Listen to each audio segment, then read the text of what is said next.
En ese marco es que encontré, en realidad mi hija me mostró un video en donde un especialista abordaba un tema extremadamente complejo, tal vez tan complejo como el presupuesto, de una manera didáctica, en la cual lo complejo lo transformaba en simple a partir de esta metodología, digamos, de cómo presentar un tema difícil, duro, como el que él abordaba. Tratando de seguir esa metodología, es que me voy a permitir, les voy a pedir permiso para utilizar una metodología análoga, por supuesto trasladada a nuestra realidad de Córdoba, en relación a presentar por lo menos los aspectos más sustanciales del presupuesto. Para eso vamos a usar esto, un caramelo, que seguramente muchos de ustedes lo disfrutan o lo han disfrutado, que es un orgullo de los cordobeses, porque es fabricado por una empresa de la cual nos sentimos orgullosos, y que a los fines de esta presentación lo vamos a usar como que refleje 100 millones de pesos dentro del presupuesto. En ese marco, lo que les quería mostrar era los números más generales del presupuesto, tomando por un lado lo que es la contabilidad de cualquier familia o de cualquier empresa, es decir, por un lado los ingresos, es decir, qué recursos contamos, y por otro lado, cómo asignamos esos recursos, qué hacemos con estos recursos. En el caso de los recursos, contamos por un lado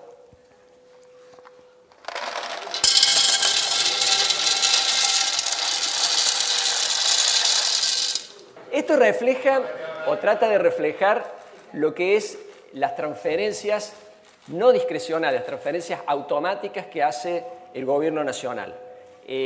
Son transferencias que están reguladas por una ley, por distintas leyes nacionales, lo más conocido, el régimen de coparticipación federal, el más debatido, el más discutido, pero hay otros regímenes que prevé la ley nacional que obliga al Gobierno Nacional a que lo que recauda lo distribuya entre las distintas jurisdicciones en base a una pauta que le fija qué porcentaje y en qué fecha trasladarlos.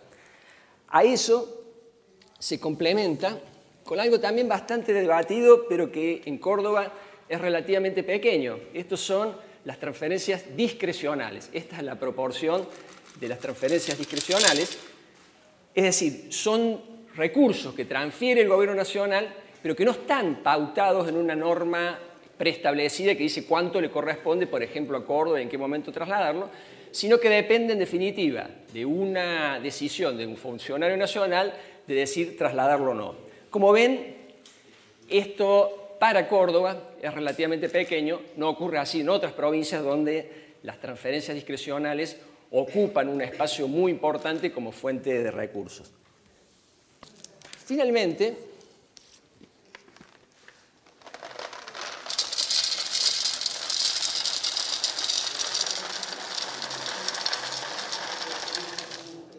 lo que acabo de poner acá son lo que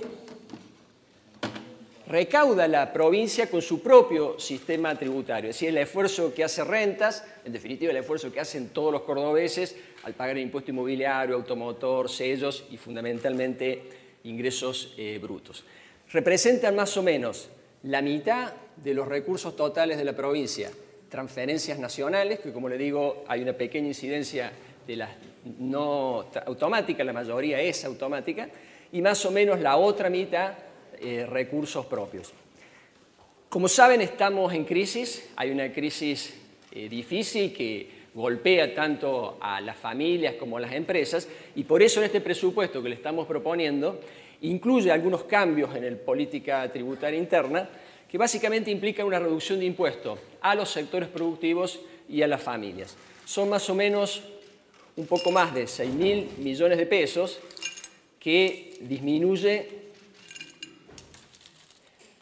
el financiamiento y que es, bueno, los recursos que van a ser utilizados para esta función, es decir, darle un apoyo a los sectores productivos de la provincia o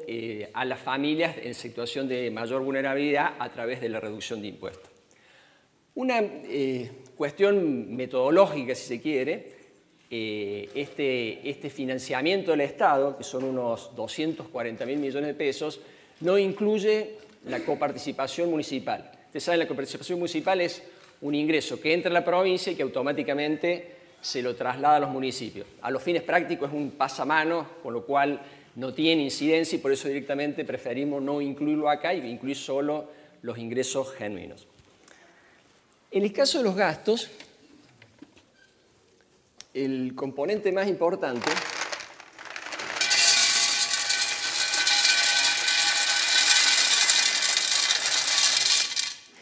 estos son la inversión social, es decir, todo lo que eroga la provincia, invierte la provincia en distintas acciones sociales. La más importante por el volumen de recursos que involucra es la educación, en segundo orden de importancia la salud, y también incluye una serie de programas de carácter asistenciales que son los que más crecen en términos relativos, si bien en términos absolutos no son los más grandes, los que más proponemos hacer crecer el año próximo, fundamentalmente por este contexto de crisis y también forzado por algunas decisiones tomadas a nivel nacional, como por ejemplo que ya no se subsidie más la tarifa eléctrica o no se subsidie más el transporte, obliga, digamos, a aumentar esta parte, digamos, del presupuesto a los fines de contemplar esa situación. En orden de importancia, el segundo componente más grande de la administración pública provincial es otro componente de gasto social, que son las jubilaciones y pensiones. Esto, que representa aproximadamente un cuarto del gasto total, son las jubilaciones y pensiones que que paga la Caja y que forman parte también de la administración pública consolidada. En tercer orden de importancia es el rubro seguridad y justicia, que representa aproximadamente el 16% de los gastos totales y que complementa, digamos, los tres grandes destinos, los tres grandes áreas en las cuales se invierten los gastos, las erogaciones, los recursos de la provincia. Como para completar, los gastos operativos del Estado representan aproximadamente un 14% de los gastos totales. Y termino señalando algo que sé que es fuente de polémica, pero me gusta esta forma de presentar porque muestra las proporciones que son lo que se prevé gastar el año próximo en intereses de la deuda. Son aproximadamente 4% de los gastos totales que se prevén en el presupuesto del año próximo en cuanto a erogaciones, los que se destinan a intereses. Me detengo en esto porque sé que es un tema polémico. El diputado Negri ha cuestionado mucho este tema y me gustaría hacer la comparación con el gobierno nacional. A nivel nacional, los intereses representan el 20% de los gastos totales, y 5 veces más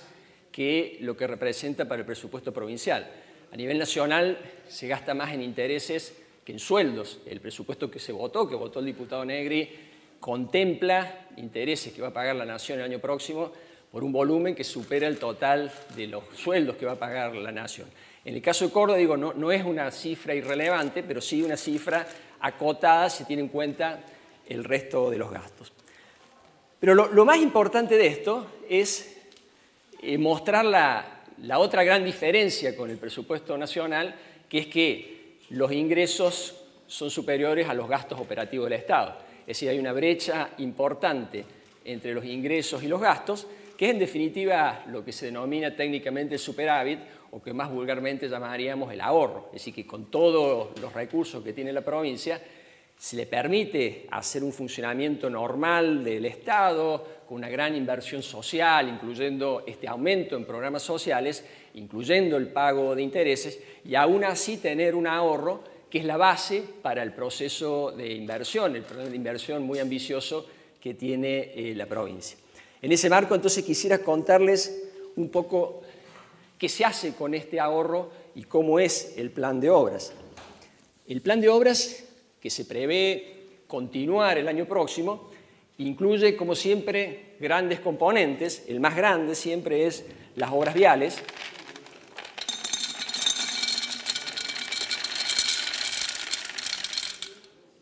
Las obras viales representan de la inversión total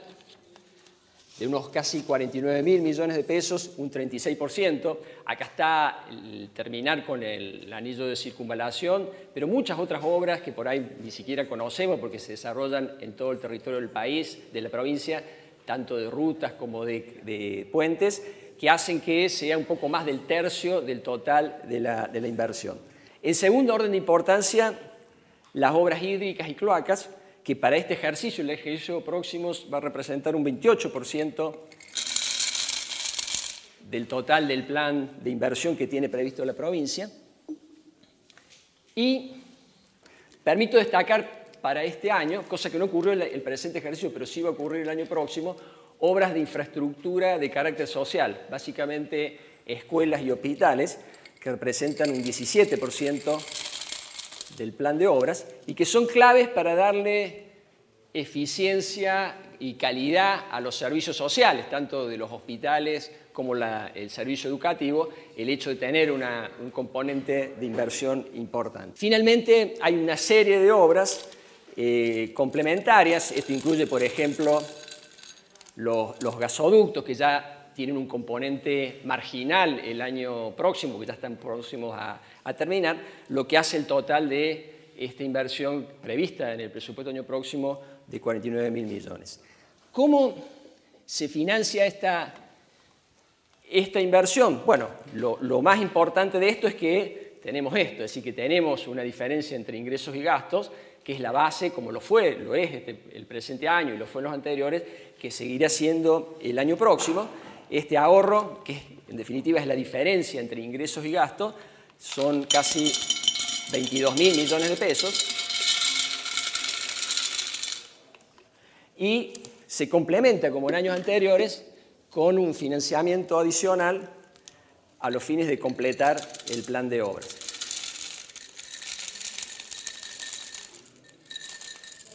Con este financiamiento adicional es factible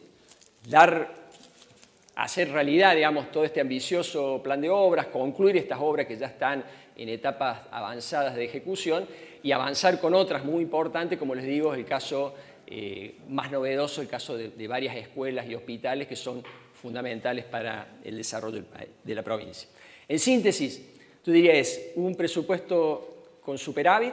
aún considerando un énfasis en los aspectos sociales que son necesarios en función de la crisis, que permite, a través del ahorro, cubrir aproximadamente un poco menos de la mitad de la inversión y luego complementado con financiamiento.